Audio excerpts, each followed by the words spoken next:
আজ আমি শেয়ার করব খুবই জনপ্রিয় ও কমন একটি রেসিপি। আমরা প্রায় এটি বাড়িতে বানিয়ে থাকি, কিন্তু স্কুলে রাস্তার পাশে দোকান থেকে যে ঘুগনি খাই তার টেস্টটা কিন্তু বাড়িতে আসে না। কি পদ্ধতিতে করলে একদম দোকানের মতো টেস্ট হবে সেটাই এই ভিডিওতে শেয়ার করব। Hello everyone, welcome to my channel. আজকে আমার রেসিপি ঘুগনি। ঘুগনি বানানোর জন্য আমি এখানে নিয়েছি 500 গ্রাম হলুদ মটর। মটরটা ধুয়ে সারা রাত জলে ভিজিয়ে রেখেছিলাম।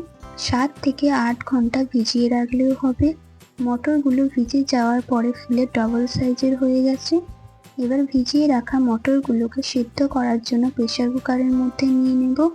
মটরগুলো প্রেসার কুকারের মধ্যে নিয়ে নেওয়ার পরে দিয়ে দিচ্ছি পরিমাণ মতো জল, স্বাদ মতো লবণ, হাফ চা চামচ হলুদ গুঁড়ো। প্রেসার কুকারের ঢাকনা বন্ধ করে দিয়ে 6 থেকে 7টা সিটি দিয়ে নেব। 6 থেকে 7টা সিটি দেওয়ার পরে ঢাকনা খুলে একটা মটরকে প্রেস করে দেখাচ্ছি। এই রকম সেদ্ধ করে নিয়েছি। এর থেকে বেশি সেদ্ধ করলে কিন্তু মটরগুলো গলে যাবে। একটা ভাজা মশলা বানিয়ে নেব। তার জন্য লাগছে 1 চা চামচ গোটা ধনে, 1 চা চামচ মৌরি, 1 চা চামচ গোটা জিরে, একটি দারচিনির টুকরো, 4টি শুকনো লঙ্কা, 4টি এলাচ, 5 থেকে 6টি লবঙ্গ।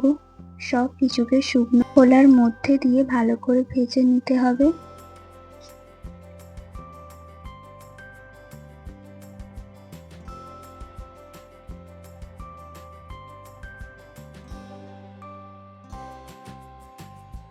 যখন দেখবেন সব কিছু থেকে একটা সুন্দর গন্ধ বের হচ্ছে, তখন একটা পাত্রে ঢেলে নিতে হবে।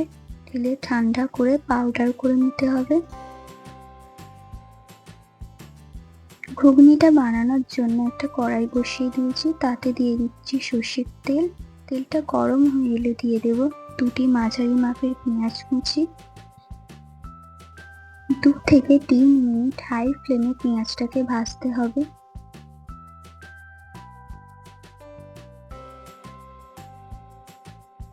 যখন দেখবেন এই রকম একটা হালকা কালার চলে এসেছে, তখন দিয়ে দিতে হবে 2 চা চামচ আদা ও রসুন বাটা।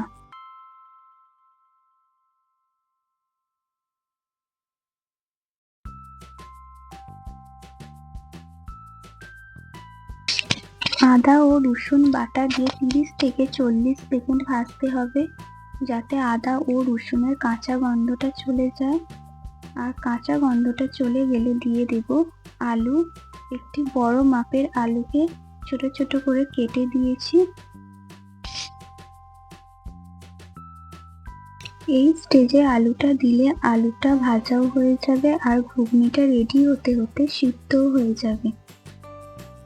দিয়ে দেব 1 চা চামচ হলুদ গুঁড়ো, 1 চা চামচ কাশ্মীরি লঙ্কার গুঁড়ো দিয়ে ভালো করে মিশিয়ে নিতে হবে।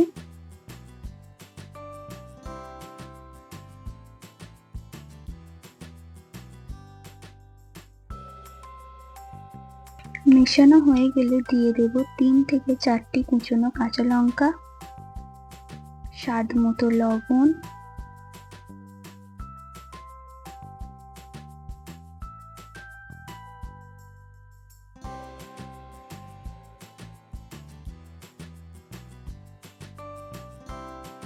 দিয়ে দেব টমেটো কুচি। 2টি মাঝারি মাপের টমেটোকে কুচি করে কেটে দিয়েছি। কোনো রকম জল না দিয়ে 2 থেকে 3 মিনিট ভালো করে কষে নিতে হবে।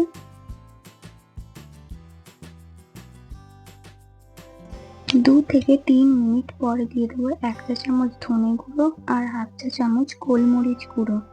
ধনে গুঁড়ো ও গোলমরিচ গুঁড়ো দিয়ে বেশিক্ষণ কষাতে হবে না, 30 থেকে 40 সেকেন্ড কষিয়ে নিলেই হবে। তারপরে দিয়ে দেবো আগে থেকে সিদ্ধ করে রাখা মটরগুলোকে। পুরো মটরটা দেওয়া হয়ে গেলে ভালো করে একবার মিশিয়ে নিতে হবে।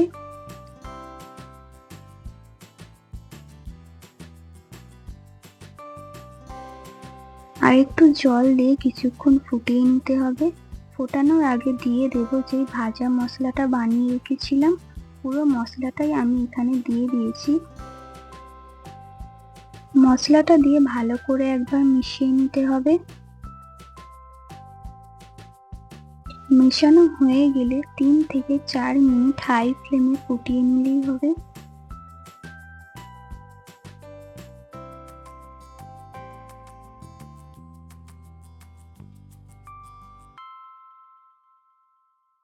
নামানোর আগে উপর থেকে ছড়িয়ে দেবো ধনেপাতা কুচি। ধনেপাতা কুচি দিয়ে ভালো করে একবার মিশিয়ে নিতে হবে।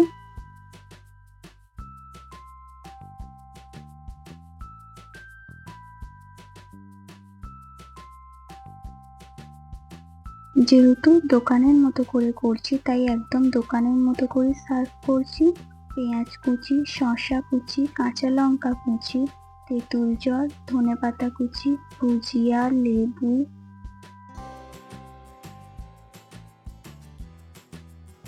আজ আমার এই ঘুগনির রেসিপি কেমন লেগেছে অবশ্যই কমেন্টের মাধ্যমে জানাবেন। রেসিপিটি ভালো লাগলে লাইক করবেন, বন্ধুদের মধ্যে শেয়ার করবেন। ভিডিওতে যারা আমার ইউটিউব থেকে দেখছেন তারা চ্যানেলটিকে সাবস্ক্রাইব করে নেবেন, আর যারা ফেসবুক পেজ থেকে দেখছেন পেজটিকে ফলো দিয়ে নেবেন। দেখা হবে নতুন কোনো রেসিপির সাথে। সুস্থ থাকবেন, ভালো থাকবেন। ধন্যবাদ।